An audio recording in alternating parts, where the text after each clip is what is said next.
Let's get down to business. I just finished The Evil Within. If you haven't watched my playthrough of The Evil Within yet, please, link is in the description. Go to that playlist and watch it all, please. If you're not going to play it, you can watch me play it because I played it from beginning to end, again, just for y'all. So this video is going to be a spoilerish review of The Evil Within. Happy Halloween. I don't know when I'm putting this on here. Honestly, it's one of the best games I've ever played. It's a good game. It's a really good game. I think it's better than Resident Evil 4. I think it's better than most of the Resident Evils we have out now.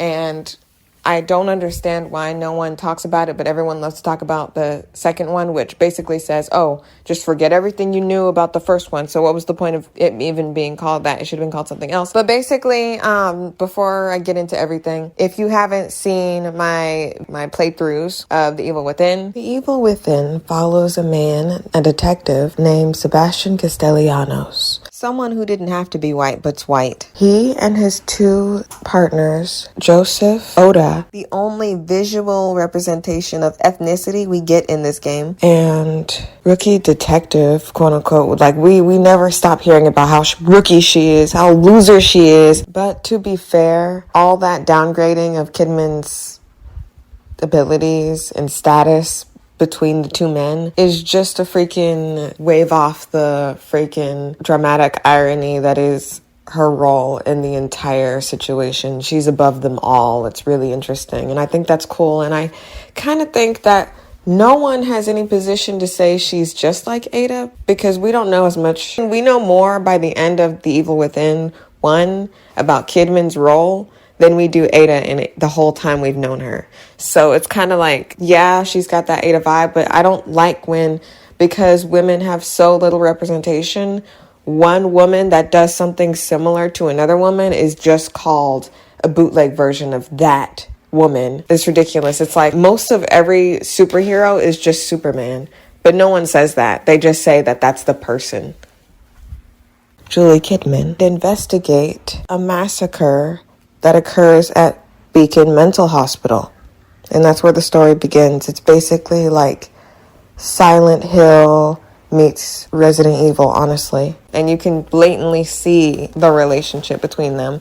However, I think The Evil Within stands on its own. It doesn't need those two to function. And it also has a lot of callbacks and a lot of Easter eggs relating to horror movies, but it doesn't rely too heavily on those callbacks like some Resident Evils do. Before I start talking about the characters, let me clear some things up. For those people who have watched my Resident Evil videos and knows my stance, disdain for these recent Resident Evil games, I'd like to clear some things up because I already know y'all are just waiting for this video to be over so you can go down in the comments and tell me, hey, why did you say that Resident Evil 7 and 8 looked more like a movie and you didn't like that, but you are fine with The Evil Within looking like a movie? Because I did say that when I was playing. Well, let me explain. Just like I said, Resident Evil 7 and 8 relied too heavily on callbacks and too heavily on, oh, look at this, that's The Grudge, look at this, that's this, like, did you know this? Groovy, like all those callbacks to movies, like all that, you can't take 2 steps in Resident Evil 7 or 8 without seeing a reference to a movie. The Evil Within is kind of taking that and putting on its head. Yes, there's a woman that kind of looks like The Grudge, but guess what? She's killed by fire. Guess what? She has 4 arms. Guess what? She has a mechanic that The Grudge doesn't have. She doesn't make a noise. She makes a different type of noise. So it's like, there are different things. Yes, there's a chainsaw dude, kind of looks like maybe Texas Chainsaw Massacre, but guess what? His role is different. It's different. And you just have to play the games or watch me play it to know the difference, all right? Let's go real quick through these characters before I start talking about the bosses and enemies. So Sebastian Castellanos is one of those guys, we don't have to know about his life Two goes more into his life that I didn't care about. I didn't care about really. I didn't care about. His story was over. End of discussion. We saw he had a wedding ring. We saw that he was really connected to Ruvik for some reason. You'll know that if you watch my video. You'll know that if you played the game. He has a certain situation that happened to his daughter that they talk about in 2, which I don't care about. He is way better than Leon S. Kennedy. He doesn't feel like he's a superhero. He feels like he's a regular human who was put in an irregular situation. He feels real. He feels like a person. His reactions are very, wow, what is going on? What on earth? And then as he goes through this stuff, he's like, all right, come on, let's go. Like he's kind of tired of it. But between him and Leon S. Kennedy, I would much rather have Sebastian Castellanos go into the Resident Evil franchise and replace Leon S. Kennedy. Honestly, he's just trash. But next one is Joseph Oda. Joseph Oda is the only ethnic person that is in this game. And there are tons of people with the last name Hernandez. Like they just do that. And then they're all white. They're just all white. So what's the point of you doing that? Stop doing that if you're not going to make them look ethnic. And yes, there's post-colonialism people that are Hispanic that look white. But you have them all here. They're all here in attendance. Where's everybody else? He's kind of a jerk. He's kind of a jerk, really. But we get a little the background of his personality and whatnot. I really wanted more from him. I really wanted more from Joseph. I wanted to be able to play as Joseph. And there's a lot of things that are plot holes that are related to Joseph. And I think that's the reason why they left his death or life in like the balance. And they really don't even talk about it in number 2. If I'm not mistaken, put in the comments if they talk about him being alive, okay? But I played the assignment. I played freaking all of the DLC for The Evil Within 1. And I don't recall Joseph ever being mentioned or being playable.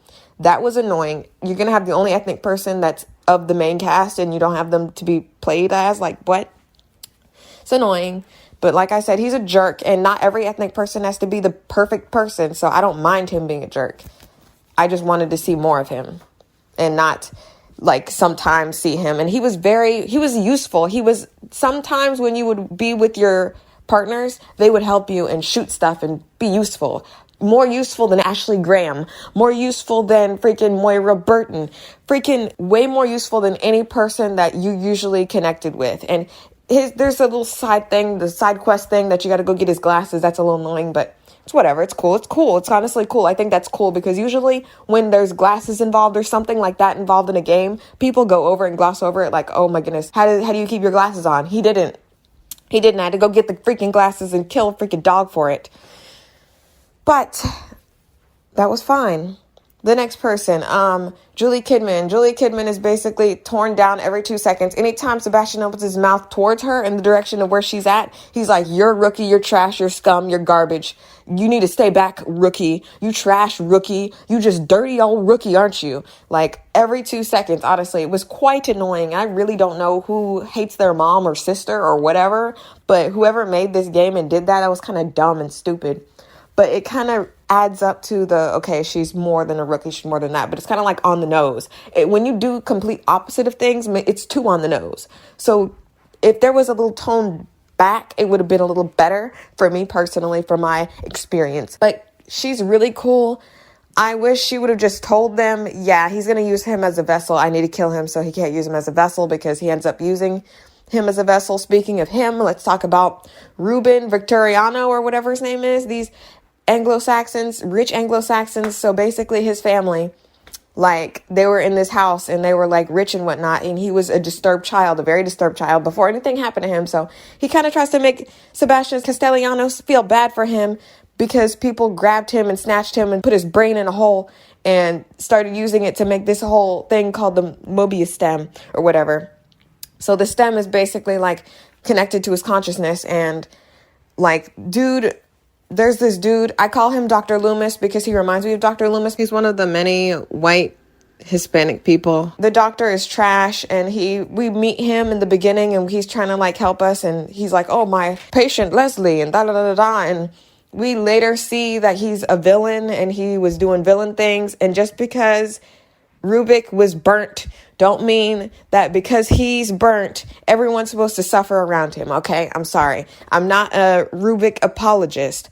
I hate Ruvik, and I am the only reason I like Ruvik is his style and his situation, and this whole situation, like, was a very unique situation to have.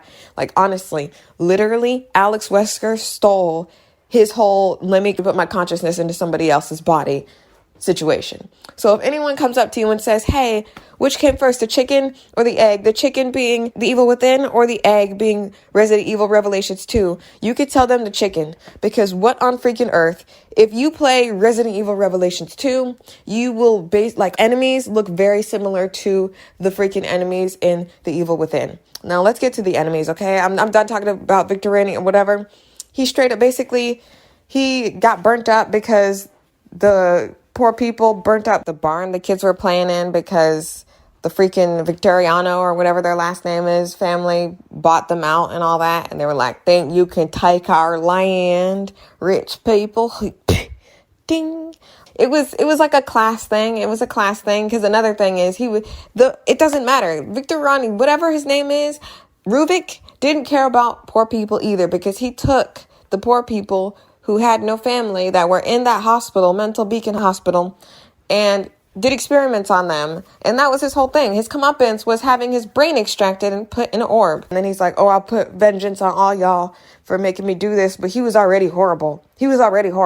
His sister died from fire. That's why the enemy boss, Laura, the sister, she dies from fire and whatnot and all that. Yeah. Using matches are a big key component to playing the game, because you can flambe on somebody and like take out multiple enemies and not have to use all your ammo. And there's also that factor of finding and using gel, which is your upgradable currency, which I like an upgradable currency process. Another thing that I critique Resident Evil for doing is having a actual currency buy sell situation with your weapons and ammo and how to level it up like that. When the gel's kind of different, and it's also something that plays into the game. Like, it's not like some random person out somewhere. It's actually a mechanic that makes sense logically within the game that you're playing. They kind of try to retcon this up by making Duke a character that knows everybody in Resident Evil 8, but you're not fooling me. It's disgusting. Still. So she was a cool boss. There's a lot of bosses that are reoccurring, which are cool. Like, one includes Laura. She's got like 4 arms. She kind of reminds me of the Grudge, but she doesn't make that noise. She makes a different noise. She kind of looks like Spider. And then there's the Keeper, aka Pyramid Head's cousin, nephew. I don't know who he is related to Pyramid Head, but he's in his Pyramid Head family. Each boss challenges you to do something different to achieve your goal, which is to freaking kill them. There's like a few big bosses that you can't do anything about except run from them. And then there's one that you can literally tackle. I don't know what his name is, because a lot of the names of the bosses are kind of like not medical terms, but like Latin terms. So I don't remember. There's like Heresy. Heresy's like the spider looking crab one. I call him Daddy Longlegs. There's a dog. I don't remember what the dog's name is. There were a few bosses that I completely forgot were in the game. And it's not because they were bad, but it was because, I was so good, I killed them instantly. But in addition to that, I just didn't remember them. Because there's so many bosses, it's like, you're never bored when you play this game. You're never bored. There's tons of cool villains. There's tons of cool enemies. There's tons of enemies. Like, when I tell you this game has more enemies, more freaking enemy types than any, like, choose 3 Resident Evils, and I assure you that all those combined, all the enemy types, the models, and the bosses combined do not match how many there are in The Evil Within. There are so many. This game was slept on for so long, and I refuse to have it slept on again. So I hope you guys really enjoy this video and look into playing the game if you don't want to watch me play it. But if you don't want to play it, you can watch me play it while you're like freaking doing dishes, while you're doing your homework or whatever. Link is in the description once again. The ending boss battle Ruvik is kind of like a mech suit situation, but it's a little challenging if you don't have a good aim or whatever. You saw, if y'all saw it live, y'all saw how many times I died to stupid stuff. But there's also a moving, running mechanic. There's so many different mechanics at play to where people should never feel like this game is too easy. And if you think that, there's the one hit instant kill mode that unlocks when you beat the game or whatever. I don't know what are the qualifications for you to unlock it, but I think I have it unlocked. And where it starts is where it ends. I think that's really cool. I love movies and shows like that, where it starts, where it ends and all that. Overall, it's a fairly challenging game.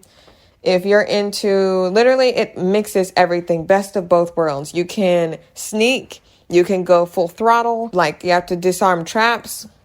It's all great. I really love The Evil Within. I hate The Evil Within 2. The Evil Within 2 is good for nothing trash.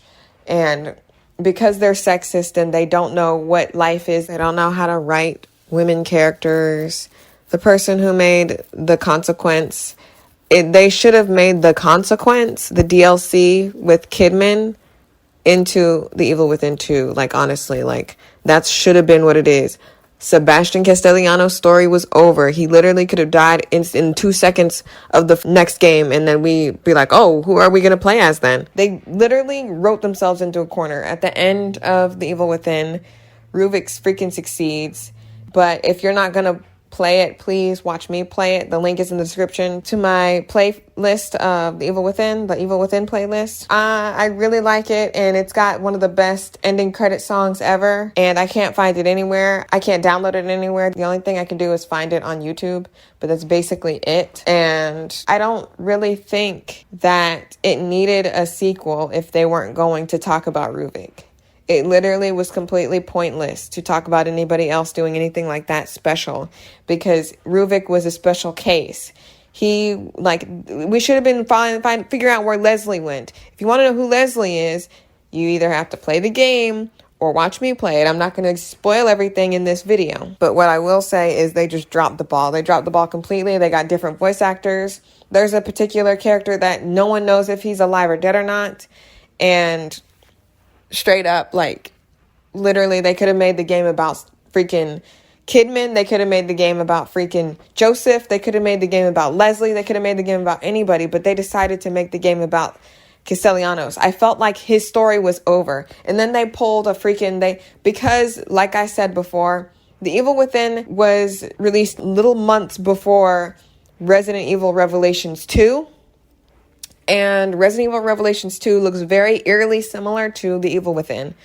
So they stole from Resident Evil and they made Castellanos like a drunkard. And like, honestly, it's like, whatever. I'm so like over the whole something bad happens and then they're in the bottle and then they get called to arms and then all of a sudden they're no longer drunk. That's not how alcoholism works. And I'm not an alcoholic, but I just get secondhand embarrassment from depictions of alcoholism like that. Like, oh, for 1 second I'm alcoholic, 1 second I'm not. That's not how it would work. He would be drinking the whole time, and that would probably hinder his ability to freaking do stuff. And I think it's cool because there's actually a mechanic in We Happy Few, another one of my favorite games of all time, with Ollie. When you play as Ollie, I have yet to finish with Arthur, so whenever that happens, I'll play as Sally and then Ollie and then the DLC. But he's an alcoholic and his alcoholism interferes with his life, and you have to keep him at a certain alcohol level or else he doesn't do well. And that's the reality of alcoholism. And I'm kind of like, it's not that big of a deal, but it's kind of a big deal. But honestly, the designs are great. Graphics are pretty great for when it came out, The Evil Within. This is just something I take into question when dealing with Resident Evil and Silent Hill. Sometimes I haven't really talked about exactly like dedicated one video to Silent Hill, but I will if I ever get one and play.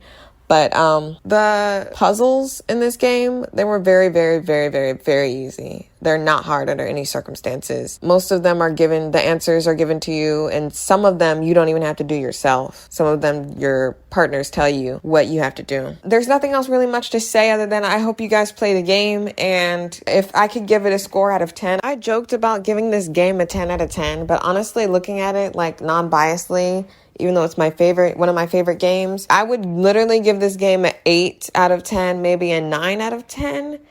Again, I have issue with why does everyone have to be white, and why, if you're going to play games and say, well, that person's Hispanic, you're going to make them all post-colonialism. Interesting. You're going to make the only ethnic person of the group not be playable under any circumstance. And there are also a lot of plot holes, like when they go into the Beacon Hospital, who takes them, what happened, how did they get from point A to point B, how do some people get from point A to point Z? Like, there's a lot of those plot holes, but there are a lot of plot holes. There are a lot of certain things that don't make sense in a lot of video games, and y'all just accept it and gobble it and swallow it. So I think it's interesting that this game isn't given grace for whatever reason, XYZ. I wonder why. But you tell me in the comments why someone would not like it. If you don't like it, if you're one of those people who liked The Evil Within 2, please explain to me how that game is better than this one. I may very well make another video. It's not going to be anywhere in time for Halloween because I haven't played fully that game to give a reasonable review of it. The little plot holes that could have been fixed with a good sequel. And the sequel literally tells you, Kidman tells you, forget everything you knew about The Evil Within. This is the new Evil Within. And that's stupid. That's the stupidest thing on earth. Freaking earth. But honestly, there's nothing they could have did. It's like, I don't care about the kid that burned up and all that. And then, oh, she can get found back and all that. And the mechanics of 2. The Evil Within 2 is super dumb, super disgusting. It's hideous. It's hideous. It's hideous. Like they talk like it's, I don't know if it's not BioShock, but something else. It's one of those other games, like, I don't know, but it's like to the side. Oh my goodness. Here's an example of something. You know how they talked in Arkham? I do believe it was Arkham City or Arkham Asylum. I love the Arkham games, but the way that they talk to each other, it's like somebody's on half of the screen and they're talking and then they're talking to the other half of the screen. It was strange. And that's what's in Evil Within 2. And I think the reason why that happened was because the Arkham games were popular at the time and they had no other idea. Like, it's such a D tier game. It's quite frightening because they could have had a gold mine here. The Evil Within could have been the next Silent Hill if you would have just chosen another character to use as the point of view character. Sebastian Castellanos' story was over by the end of The Evil Within. The Evil Within 2 should have either been Kidman, like I said, Joseph's story, because we don't know where he's at, or Leslie's story, because Leslie escaped. He escaped the hospital. And it's just gross. It's just gross. That's basically all I had to talk about it about. Like, honestly, like, I don't want to go into a deep dive of it because it's like Halloween and I want people to enjoy it and I want people to play the game or watch me play it and die a lot of times. But that's it, basically. Graphics great. Like I said, music is amazing. Characters are spectacular. Enemies are brilliant. The guns are really good. And you get extra guns if you get all the collectibles, which I did. Everything is basically really good. But you know what? The Evil Within 2 is trash. I didn't finish it. There are only a few bosses that I liked in The Evil Within 2. The Evil Within 1 had every boss was really good and it challenged you to do something different. Like, one boss you can blind, but the other bosses you can't because they don't have eyes. And some bosses you can trick into going into traps and the other ones are smart enough to not go into traps. Like, each enemy challenges you to do something different. And The Evil Within 2 is like a bootleg version of what could have been something decent. And it's terrible. Castellanos, like, I love Castellanos. He cool. But like I said, when I was playing the game, there is no reason why Castellanos had to be white for this story to make sense. This isn't in some Icelandic place. We're not in the Caucasus Mountains. There's no reason for him to have been white other than the fact that you guys just want to make white males the default. It could have been a black man. It could have been a white woman. It could have been an Asian woman. It could have been a black woman. It could have been a Hispanic man. It could have been a Hispanic woman. Because everyone's got these, another thing that I said in my videos, everybody in these games got these last names like Jimenez, Hernandez, and I don't see any skin tone. I don't see any skin tone. So next time you want to make a game that's really good like this and all that and whatnot, you best believe they need to have some skin tone. I'm done.